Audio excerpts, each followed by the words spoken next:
Shalom semuanya, apa kabar? Saya percaya semua kabar kita luar biasa. Khusus teman-teman Imam Lewi, Imam Musik, dan terlebih worship leader. Pertanyaan, Bang, Kak, waktu dia mimpin worship, waktu dia mimpin penyembahan, itu dia bawa flowingnya enak. Terus apa ya, dinamikanya dapat, dan terus nggak monoton waktu dia pimpin worship, waktu dia pimpin penyembahan. Tapi waktu dia nyanyi, itu suaranya banyak yang fals, Kak. Banyak yang meleset nadanya gitu. Ini pertanyaan yang bagus ya.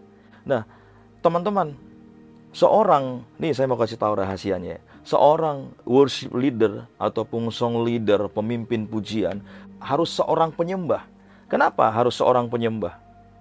Karena waktu kita mimpin pujian ataupun menjadi worship leader di satu gereja atau di suatu ibadah, teman-teman, yang harus kita tahu bahwa kita bukan sekedar memimpin nyanyian. Oh, tugas saya WL, terus tugas saya itu nyanyi, terus habis itu hafalin lirik lagu, hafalin intronya, interlude-nya, endingnya, atau bla bla begitu.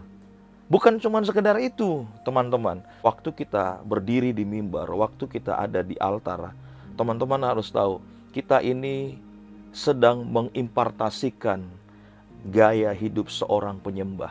Itu yang harus kita tahu.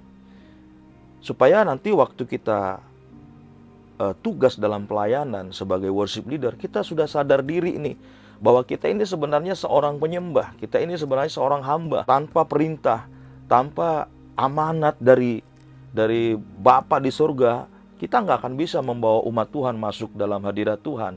Nah, itu sebabnya saya ajak semua teman-teman worship leader, kita harus sama-sama untuk kita menyadari sesungguhnya bahwa yang kita impartasikan waktu kita mimpin pujian itu bukan nyanyian, tapi gaya hidup kita seorang penyembah. Makanya ada pertanyaan tadi, Kak, waktu dia mimpin worship, penyembahan, itu dinamikanya dapat, flowingnya nggak ngebosanin, ya, powerful gitu. Tapi waktu dia nyanyi, Kak, suaranya banyak kok yang meleset, pitch controlnya, nadanya gitu, nggak tepat pada nada chord lagunya gitu.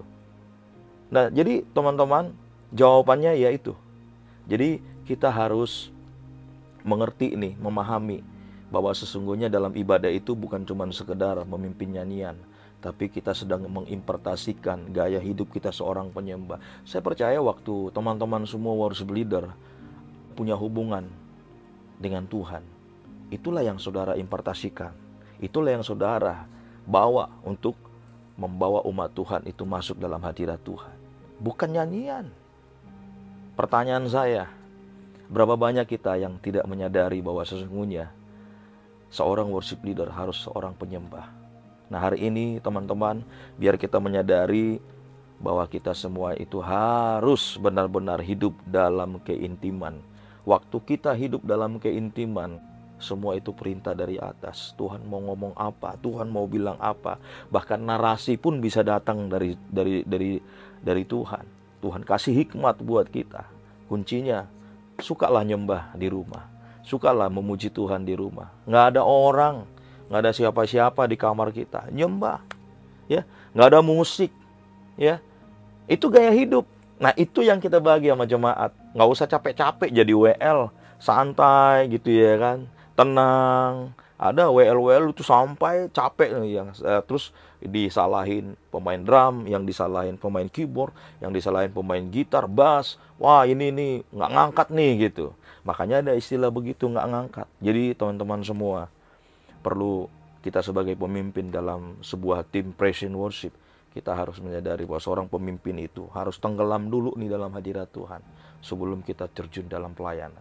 Oke ya teman-teman, pertanyaan tadi sudah terjawab ya. Biar kita terus hidup hanya untuk melayani Tuhan, terlebih hidup untuk membawa dampak yang dahsyat, yang luar biasa buat jemaat Tuhan. Tuhan Yesus memberkati kita semuanya. Shalom.